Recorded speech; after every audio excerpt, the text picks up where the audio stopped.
మన ప్రభువును రక్షకుడు అయిన యేసుక్రీస్తు వారి అతి శ్రేష్టమైన దివ్యనామమున మీ అందరికీ ఉదయకాలము సర్వశుభములు సర్వదీవెనలు దేవదేవుడు అనుగ్రహించునుగాక. ఆమేన్. దేవుని బిడ్డలారా, ఈరోజు 5వ తారీఖు ఆగస్టు నెల 2024వ సంవత్సరము. ఈరోజు దేవుని వాగ్దానము మొదటి కొరింథీయులకు రాసిన పత్రిక 15వ అధ్యాయము 33వ వచనము. మోసపోకుడి, దుష్ట సాంగత్యము మంచి నడవడికిని చెరుపును.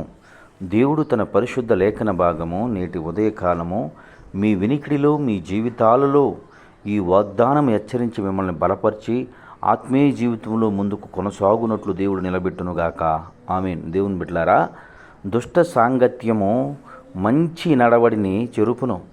ప్రియ సహోదరి సహోదరులారా, నీవు భక్తి జీవితంలో దేవుని యందు భయభక్తులు కలిగి క్రమశిక్షణలో నీవు దేవునితో నడుస్తున్నటువంటి నీ జీవితంలో నీవు బతుకుతున్న బ్రతుకును బట్టి కష్టాలు, కన్నీళ్లు, ఇబ్బందులు, సమస్యలు, మానసిక ఒత్తిడులు, ఒంటరితనం, కృంగుదలతో నీ ప్రయాణం కొనసాగుతూ నీవు విశ్వాసమందు పట్టుదల కలిగి నమ్మకంగా బ్రతుకుతున్న నీ జీవితంలో ఇవన్నీ ఎదుర్కొంటూ నువ్వు బ్రతుకుతున్నటువంటి విశ్వాసిగా నీవు నీ యొక్క విశ్వాస జీవితాన్ని కొనసాగిస్తూ ఉంటే, నామకార్థ క్రైస్తవుడై బ్రతుకుతూ నామకార్థమైనటువంటి జీవితాన్ని జీవించే వ్యక్తి ఈ కష్టాలను ఏవీ చూడక సంతోష సమాధాన ఆనందములతో తాను గడుపుతూ నిన్ను ఎక్కిరింతల పాలు చేస్తూ నీకు భక్తి తెలియటం లేదు, నిన్ను తృణీకరిస్తున్నటువంటి పరిస్థితుల్లో కూడా నీవు ప్రయాణించే వ్యక్తివి అయితే ఆ వ్యక్తి నీకు ఇస్తున్నటువంటి సలహా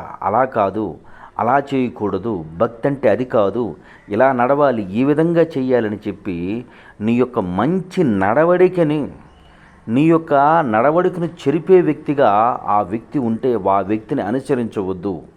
ఎందుకనగా మోసపోకుడి, దుష్ట సాంగత్యము, వాళ్ళు చేసేది సావాసము, లోకరీత్యా నామకార్థంగా బ్రతికే వ్యక్తులు దేవునితో కాదు, దేవునికి ఇష్టలైన వ్యక్తులు కాదు. గనుక వారు విరుకు మార్గంలో కాక వెడల్పు విశాలమైన మార్గంలో వెళుతున్నారు. వారిని చూసి వారు నడిచే నడకే కరెక్ట్ అని చెప్పి నిన్ను నీవు బలహీనపరుచుకునే వ్యక్తిగా బ్రతకక నీవున్నటువంటి దారి ఇరుకు దారిని గుర్తెరిగి ఆయన యందు విశ్వాసంతో ముందుకు కొనసాగమని దైవ సేవకునిగా చెప్తున్నాను. ఎందుకంటే మోసపోవద్దు, నీవు మోసపోవద్దు.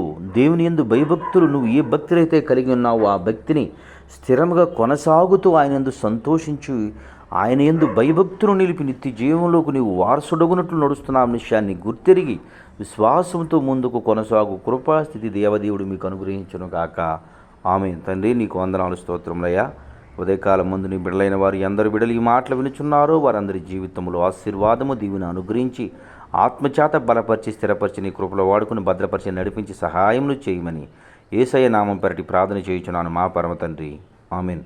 తండ్రి అయిన దేవుని ప్రేమయు, కుమారుడైన యేసుక్రీస్తు వారి కృపయు, పరిశుద్ధాత్మ తండ్రి అన్యోన్య సహవాసం ఇప్పుడును ఎల్లప్పుడూ తనతో సదాకాలంతో నెంబడించి నడిపించును గాక. ఆమేన్. God bless you. దేవదేవుడు మిమ్ము దీవించి ఆశీర్వదించును.